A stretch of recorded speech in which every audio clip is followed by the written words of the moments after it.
Hello, everyone. Welcome back to the Discovery Channel. Tom O'Connor from Finally It's Cool down here in New Orleans, Louisiana. Rachi back in Israel, where I presume it is not cool. It is not cool, but I'm only here for a week Really? because then heading back for Oh, to Chicago coming for down. So you're doing obviously. the not an LA turnaround, but the Tel Aviv turnaround, right? Yeah. Cool. Cool. Yeah. Oh, good. Well, then right. We talked about that. Yeah, I'll see you in Chicago. Yeah, we'll see you Cool. there. Cool. And we are really happy to have as our guest today, Colin Levy. Colin, let me just say, I love your listing on LinkedIn compared to some other people we've had to deal with. You're listed as the chief lawyer at Malbec. That's it, chief lawyer. That's it. That's all you Fun. need to know, right? I'm the chief lawyer, and as an afterthought, your friendly neighborhood legal tech maven. So that's good. I work at Malbec, but I help out the folks in the neighborhood too. So come on over. Yep, that's me. Love it. Yeah. So welcome, and as always, we like to start off. I'm really interested in. So you did the whole New England, being a New England native myself. You did the whole New England educational career path. Concord School, Trinity College, BC Law, certificate at Suffolk Law. My first question is, how come you're not Irish with an educational path like that? Uh, but but the real question is, okay, what happened? Like all of a sudden you got from this great, even you did an internship at the Rhode Island Supreme Court, not a federal judge, the Rhode Island Supreme Court, which I really love. Um, so how did Let's technology? let's rewind. Come on, let's rewind a little bit. Let's get some of the history here before we Well, see yeah, that. I'm wondering how that developed, and Yeah. then all of a sudden you're off into the wonderful world of technology. So tell us about all that. Yeah, well, it's kind of funny because when I was in high school, I didn't like technology a whole lot. I saw it being useful, but I also was like, why is this so complicated and intimidating? This seems just very unintuitive and difficult. It didn't help that I had to take a class that like forced me to learn how to use some computer programs, and I'm like, why am I learning these things? Because there was no context for it. Just like you just have to learn these things. Um, Well, so that's high fast school, forward. right? Um, Is that what high school is? high school is Yep. a lot of forced learning, yes, out of Yeah, context too. yeah. Probably could talk a whole lot about Hey, that, but I Yeah. will I don't I even want will to talk about avoid that. Catholic high school and learning Latin.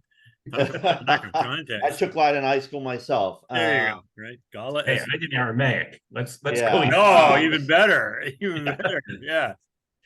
So, when I think when I, was in college, I saw technology being more useful, but I also was a little bit scared of it because I thought, all right, if I really want to learn tech, I had to kind of, learn how to code and take these computer science classes. I'm like, no, Yeah. no, I'm not Right. that guy. Um, so then after college, I worked for a year in New York for a law firm as a paralegal, but it was kind of a unique paralegal role because I was basically running e-discovery databases, creating them, administering them, maintaining them, which sounds simple, and it was definitely not. And I think I saw then the usefulness of technology, and also saw that it wasn't really all that intimidating or difficult. It was just overcoming these kind of this fear I had of technology, and also a unfounded vision of technology being all code and that was it. So I go into law school thinking, okay, I have an open mind about tech. Maybe it could be useful. There was very little talk of technology. It was just it was as if, law school was living in a world that existed in like the 1940s or 50s, not the How about world the of, how about the That six? makes. How about the 1640s? Yeah, Right. I yeah, was gonna right. say. It just, I don't know if it it was that basically late. was just Yeah.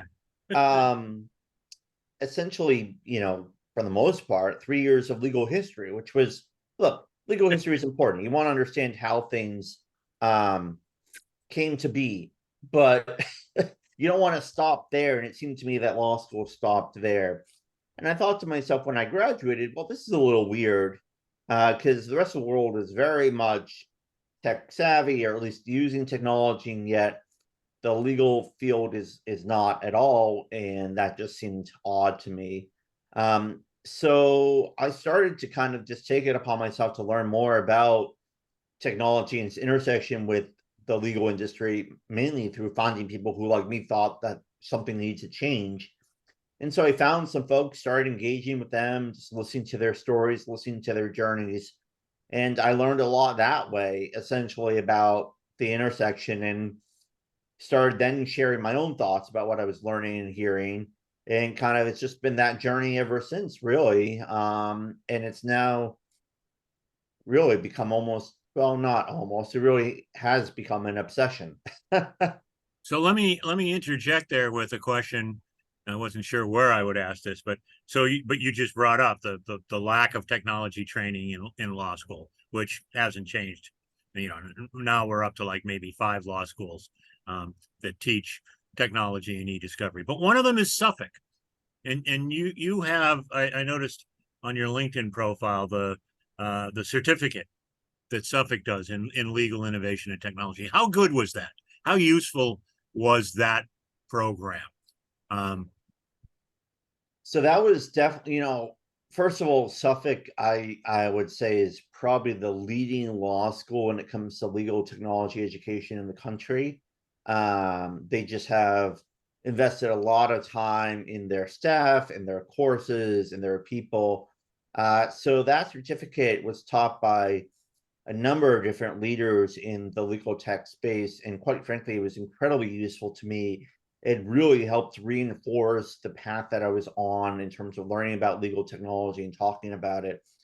And it was also filled with just practical exercises that allowed me to refine my practical skills and my knowledge and use of technology without really any coding at all, which just goes to show that using legal technology does not mean you need to be a coder at all. It simply just means you have to have an open mind to be willing to experiment, which I realize can sometimes be a bit much for lawyers who are often not those prone to experimentation or a lot of risk taste. Well, you're trained against it, actually. In some ways, yes. And in your mind, though, and I think, Suffolk for years and years, well before technology, they've always had the take a semester off and go work in the real world as part of their law school curriculum. They've been a real innovator, I think, in training people on how to do things that are the antithesis of everything you've said: forced education with no goal. So no doubt in your mind that legal certificate program is something that working attorneys can use to their benefit. Absolutely. Definitely. It was incredibly useful. I continue to advocate for it.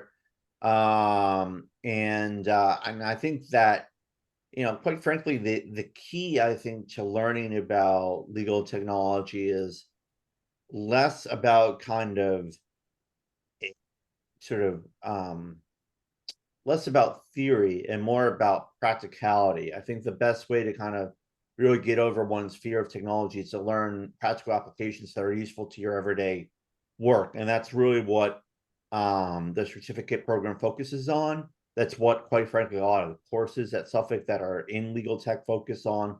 And that's, quite frankly, what I tend to focus on when I talk about legal tech as well. Right. Now, how do we expand that to the country? Yeah, good luck. But I'm sorry, I digress because I interrupted your time frame discussion there.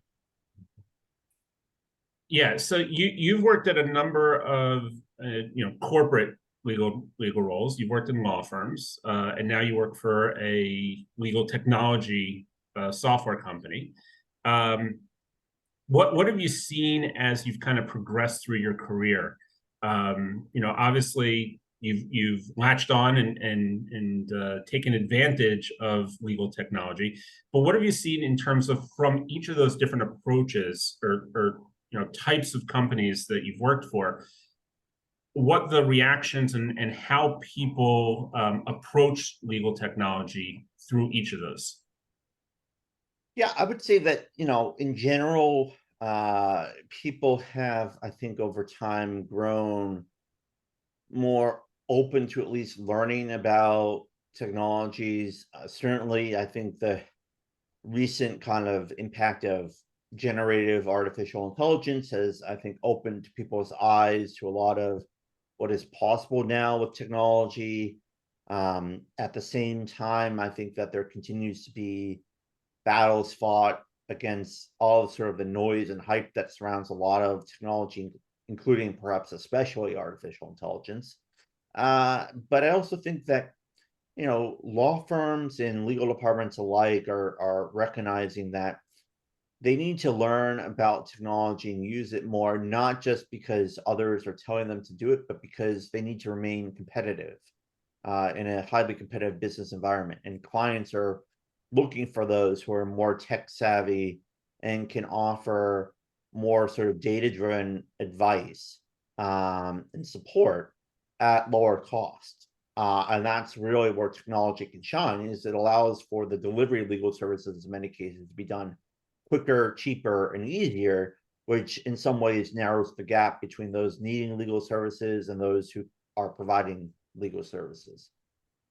So basically what you're saying is if it's 4th and 1 from the 45-yard line and your kicker only has a 50-yard field goal range, the computer tells you go for it. Right.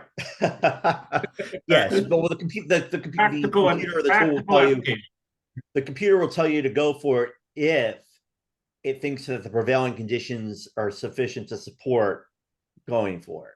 But and although I was being semi-facetious there, my overriding point was we're becoming a nation of analytics, right? I mean, this isn't just our business. Oh, absolutely. We are, and that to me isn't really much of a surprise at all, because businesses for a long time have long been using data to drive analytics. I mean, think about, for example, if you shop online, the ads that you see on other sites, that's driven by data and your behavior. What you see in stores, what you see being offered and where it's offered and how it's offered is driven by consumer behavior. So there's a lot of data-driven analytics that are driving how business operates in many contexts. And so I think, now we're seeing it in such a way where it's sort of everywhere all at once. And that now I think has shown people that this is definitely the age of data. And which I think entails a lot of different things, including a greater focus on security of one's data as well, because people are now more apt to kind of think about how and where and why their data is being used. Whereas before, I think people weren't as necessarily concerned with it, mainly because it wasn't so obvious that their data was being used. Yeah. And that raises for me an interesting point. I'm interested in your perspective because you work in a tech company. Rachi and I were on the ACED's board call earlier, which devolved into the mandatory AI boring I'm falling asleep, somebody pinch me conversation. But one of the speakers brought that up, that nobody's thinking about we're giving our data to these companies.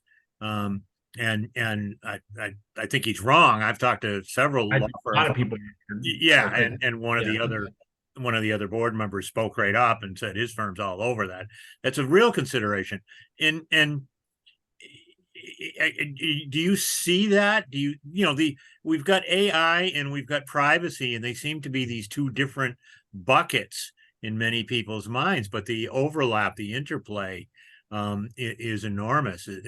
Is that something you see a lot of? Yeah, I mean, I think there's not just overlap. I think that data powers a lot of artificial intelligence solutions, and the challenge, I think, there's a lot of challenges associated with that. I think one is certainly what data is used, how it can be used, how it can be shared, and so on. And in addition, there's the challenge of how much data is required to get an AI solution to operate in a way that you want it to operate. That's also a challenge.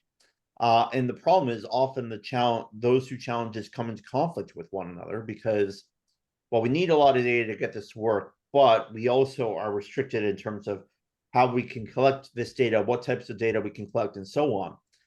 And so I think that that's been we're at the start, I think, of a long struggle that's going to exist where regulators are trying to figure out how best to balance those two competing concerns.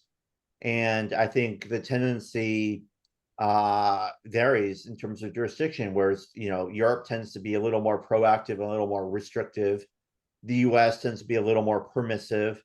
And then other jurisdictions try to find some happy medium. And I think we're all kind of struggling with it, not just because of sort of figuring out how to make current solutions work, but also with the understanding that future solutions are going to be even more sophisticated, meaning that any regulations you have in place now are going to somehow needing to be flexible enough to accommodate future evolutions of these technologies. And that is incredibly difficult because if there is one thing that regulators are not good at, it is about being proactive as opposed to being reactive.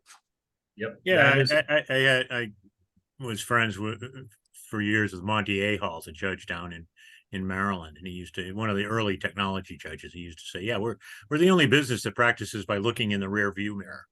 Right? We're looking for precedent. Nobody wants to be the first person to do something in this area. But you made an interesting point. Okay, the Europeans are ahead of us. Yeah, they think what we call privacy is ridiculous. But there's another layer there too, and it's the one that I think the law firms are, the light bulbs just going on, which is the professional requirement to keep your client's data secure, the privilege, right? And all of a sudden, wait a minute, you want me to give you my client info that you're going to put into this generative AI thing that I want to use, no problem. I want to use that, but isn't that an issue for me? Can I even do that without getting into some sort of an ethical quandary here? And I think that's just starting to percolate in people's minds. Massachusetts, of course, been a long-standing advocate of privacy. Way back. They were as I recall, they were the last state to share driver's license information and enter stuff into the federal, I don't know, the NCIS database, whatever they call it. The clearinghouse, yeah, the NCIC or whatever. But Massachusetts, was reluctant to do that for a long time. The age-old issue in New England, the 300-year-old tradition of hey, go away. Good fences make good neighbors, right? And so yeah, it's like, we've had this rush for the shiny new technology, and now all of a sudden it's like, well, wait a minute. Yeah. Right. Yeah. 100%. So speaking of new technology, tell us a little bit about your day job. What are you actually working on now? You are chief lawyer, but what does that actually encompass while working at a forward-thinking AI-based contracts technology company? Yeah, so my role with Malbec is sort of an interesting one because I'm their chief lawyer. I'm also their only lawyer in-house. So, I've done this type of role before for a different startup, and essentially what it entails is sort of the normal, legal work. So a lot of it is transactional, reviewing contracts, drafting them, helping with different workflows relating to the contracting function, which is definitely facilitated and helped a lot by our contract management software that we make and sell, which drives our business. But I also have sort of another unique aspect of my role in that I also am Malbec's evangelist, which is kind of a funny way of saying that essentially I assist with helping support our brand, speaking at conferences, on podcasts, writing blog posts, and also, quite frankly, helping connect and support our salespeople with potential prospects as well. And it's really quite a lot of fun because often you know, a lot of the work that I was doing in the past, kind of being on podcasts and writing blog posts on my own, is work that I'm now essentially paid to do that supports Malbec and supports myself as well. So it's really quite fun to have that variety of different tasks to be doing. And it's really great. And you know, we've got a great company, have really great people. So it's been really fun to kind of not just be talking about legal tech, but also now actually working in the space. How big's the company, Scott? So the company is not huge. I think we have maybe a little over 100 employees, something like Oh, that. well, that's good size. Um, That's good size. but you know, we're definitely growing and doing well, and it's really just a lot of fun to be a part of a company that really is focused on doing things well, because we really want to help others and really want to support others. And that's something that I'm very much about as well. Yep. Well, that leads me into my next set of questions. You know, you talked about how now you're getting paid to write, and you know, to your blog posts and everything from your LinkedIn post to Twitter and everything else. You generally, for anyone who follows you will know this, generally take a little bit of a different approach than a lot of people do within this industry, both within the legal side and the technology side. And that is a very human centric type of approach where you're talking about a lot of the things that you're writing about are your personal thoughts, your personal, dare I say, struggles, things that, you know, you're thinking, you're going through, things you've gone through in the past, your experiences in law school, your experiences dealing with people in general. So two questions on that. Number one, you know, what brought you to this openness, this approach in you know, a lot of people from a social media perspective, they'll put on a persona. You know, you've taken a very honest approach and not necessarily hiding your true self. And that's question number one, is what brought you to take that approach. But question number two is, as a you know, a evangelist and a spokesperson for a technology company, a legal technology company, how do they take that? Meaning, you know, a lot of people, a lot of companies would be very hesitant to have someone out there and talking openly about all kinds of things. It's not, you know, nothing specific here, but just overall, as opposed to having a very crafted type of message. Yeah, I think, you know, part of it just comes from the fact that I just am who I am. I've never been the type to hide my feelings, for better for worse, or hide who I am. I've always been someone who just has been very independent and eager to simply just be me. And I think that was forged from, you know, early in my life feeling like I couldn't or couldn't be myself or wasn't comfortable enough to be myself. And honestly, that's just, I think, part of everyone's kind of this growing up experience. And you know, you go through a period in your life where you're trying to figure out who the hell you are, and then eventually find it. And then sometimes that evolves over time, and that has happened certainly with me. So I think that's been part of it. And also part of it is that, you know, I just value being honest and transparent. So anything that I write about or that I say online, whether it's on LinkedIn or Twitter or wherever, are the exact same things I would write or say if I was right next to you in person. You know, so I am who I am. And also, quite frankly, I think, you know, when it comes to technology, it's important to me to just be honest and upfront about it. And also, I'm a people person. Relationships kind of drive me. And so that's sort of the approach I take to talking about technology, is that the technology is great, but at the end of the day, they're all tools. And what drives tools are users who use the tools, and that those users are people, obviously. So, you know, I think that focusing on people makes sense in the context of talking about technology, because, um, you know, the benefits of technology are great, but they're unlocked by people using the technologies. Yeah, it's definitely refreshing. You know, I very much enjoy every time you come out with something new. It's definitely something that I flagged to make sure that I read and actually spend some time, understanding and really absorbing what you're trying to say, because it's not something that you hear from everyone in our industry, or really just anyone, or not anyone, but a lot of people. It really is a refreshing approach. So thank you for that. And I if you don't hear appreciate the kind words. I aim to help and support others. That's really what drives me. So one of the things that did strike me was some of your experiences in law school, and some of the things that you've written about there. It is some of that, the competitiveness, some of the feelings that you have for looking back at what your experiences were during law school, and some of the people you interacted with.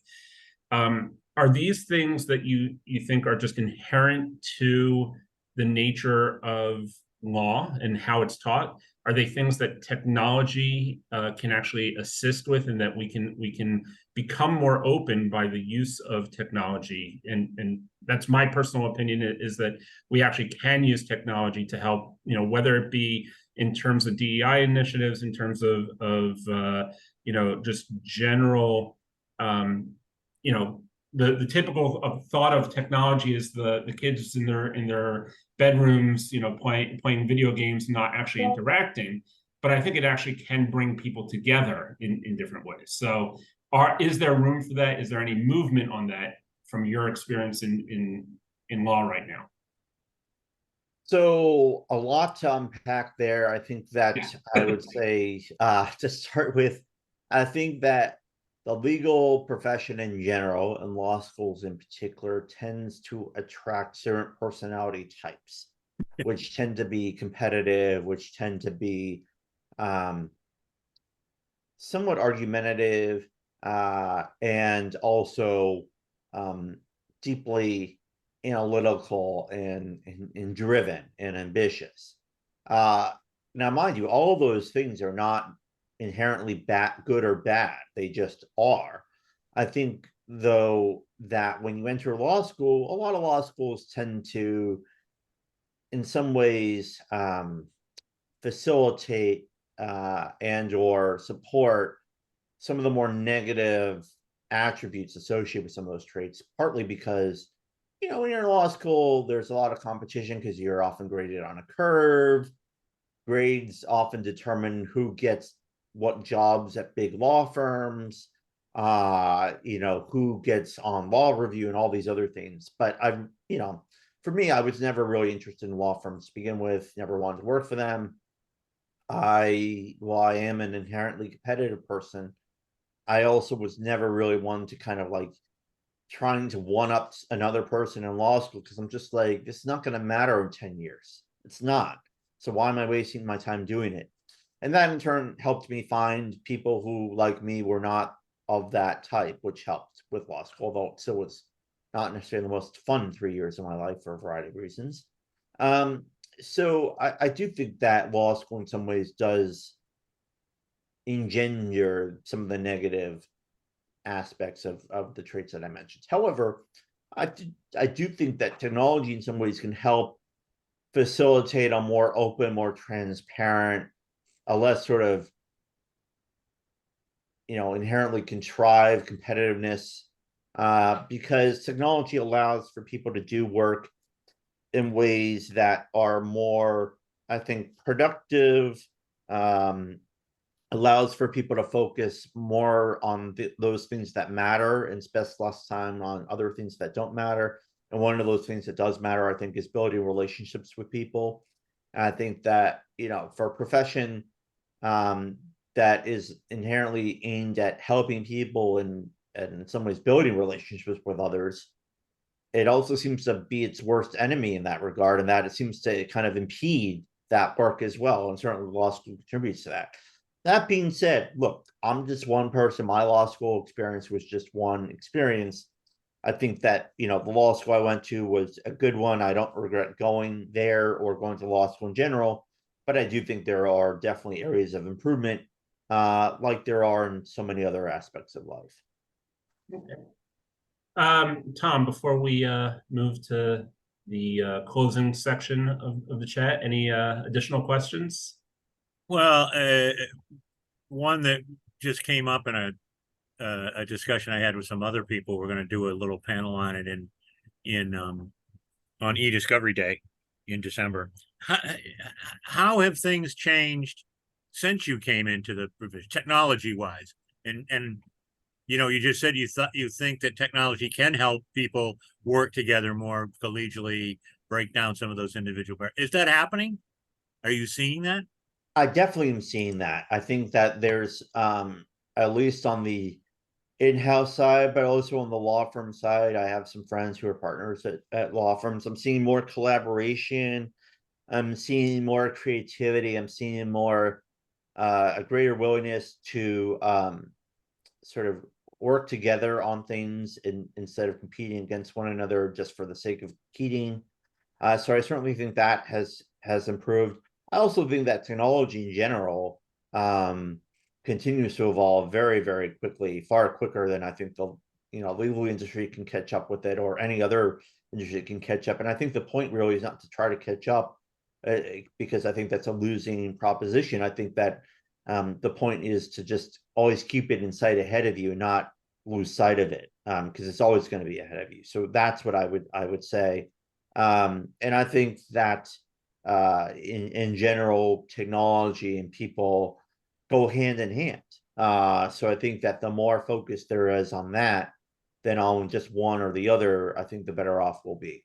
Well, I'll disagree with you on one thing. I think lawyers are maybe dead last in using technology compared to, I think the New England Some are. I think the New England Patriots are using technology better than most lawyers in Boston probably are. But that being said, are we, you know, part of, I think, the real interest in AI has been it's not that it's just a new shiny glimmery thing. I think there's a sense, this is just my interpretation. I've said this to Rachi before. I think there's a sense amongst lawyers that, you know what, we didn't really pay attention to technology enough in several earlier iterations. You know, when we were talking about just technology, word processing and large knowledge management databases, and then certainly when we went into Windows, lawyers were always sort of, oh, that's secretary work. Real lawyers don't touch a keyboard. Browning used to say it. Browning Marie, and you said, when he was working at his first firm, the managing partner came in and made him close his door because he didn't want lawyers to be walking by and seeing Browning with his hands on a keyboard. And now I think there's a sense that we don't want to miss the boat. Again, okay, yeah, this is important. And yeah, now maybe that driven personality is overcompensating. Like, woo, let's get on the AI bandwagon. But, is that in fact, I mean, do you see that, Colin? Is there a sense now that lawyers are finally saying, yeah, technology is important. And we gotta get with it. Not law schools, mind you. Right. I am seeing that. I think it's especially pronounced with respect to artificial intelligence. And I think that's driven in part because they're realizing that it's a competitive advantage to be using artificial intelligence. So they see a financial incentive and using it to some degree. And Right. that's what's prompting the change, I think. That being said, I still see a lot of just noise and hype and frankly misinformation around AI, which I battle against. That's but yeah, coming from the vendors I think there is more than the lawyers, I think. Right. We got to cut through the fluff. right. I mean, vendors are just, it's AI. Somebody said facetiously on our board call earlier, well, if you want to have good attendance for our next webinar, just put AI in the title. Yeah, no, that is scarily true, actually. But I do think that artificial intelligence is not itself a new thing. Right. Generative AI is new, but artificial intelligence as a concept is not new at all. it's just gotten improved to where now it is actually accessible by anyone, which is, I think, the big difference. Yep. Yeah. But yeah, I think lawyers and law firms and legal departments are definitely, jumping on the bandwagon, some taking a more wholehearted approach / thoughtful approach, and others are just jumping on because they see others doing it. But that's been largely the case before with other developments. I So, mean, it's people too. Yeah.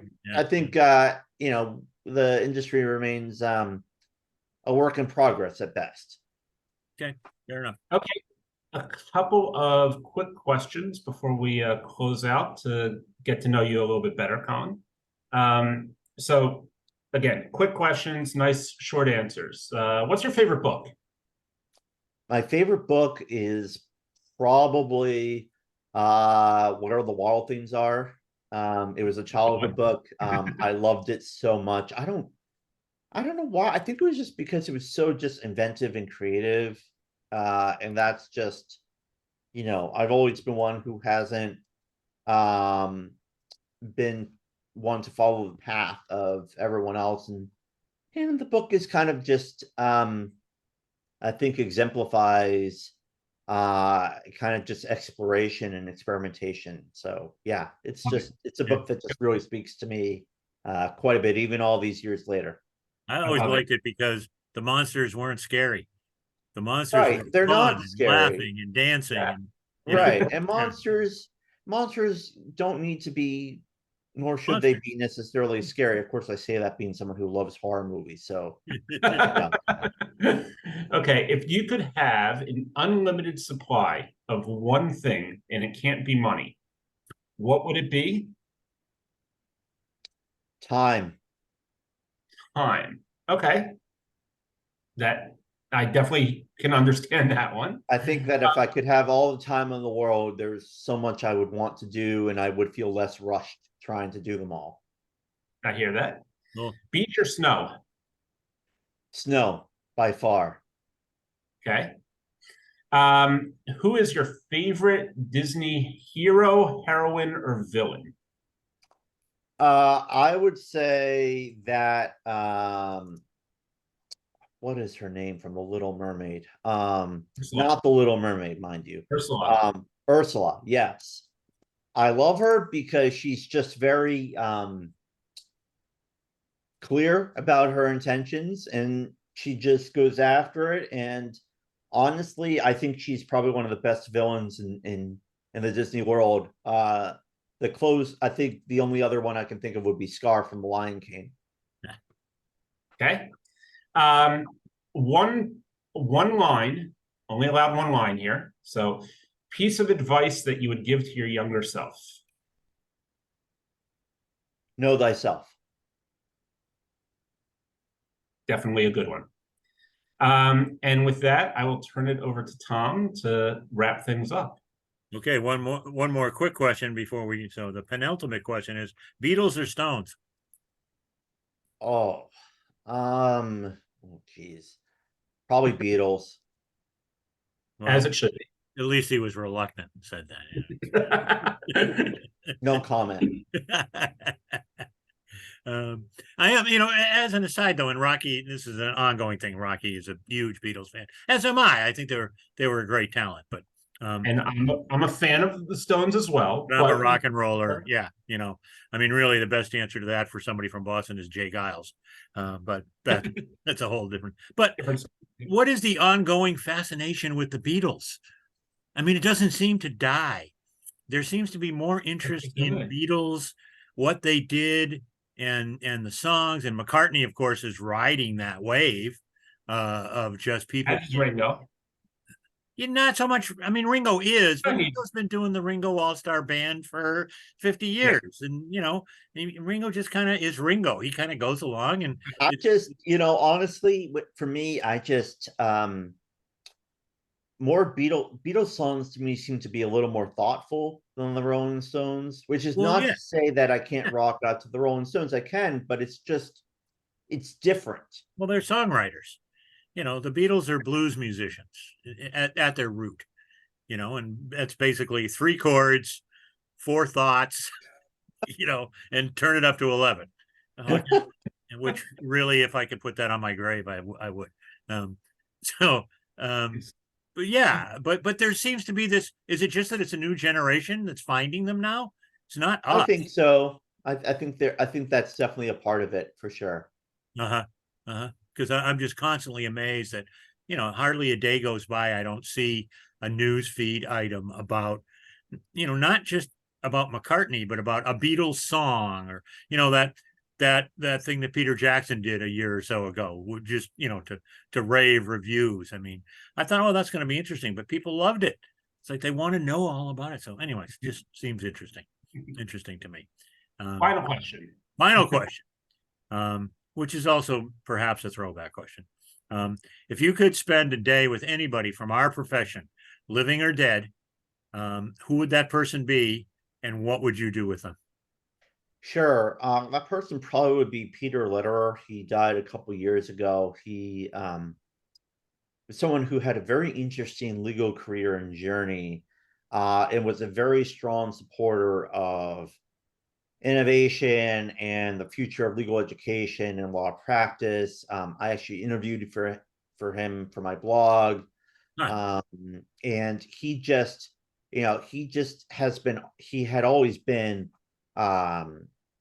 very much kind of forward thinking about the future of law, and was just such a caring, thoughtful individual. So I really wish I had the opportunity to spend some time with him, getting to know him better, and his work and his journey, and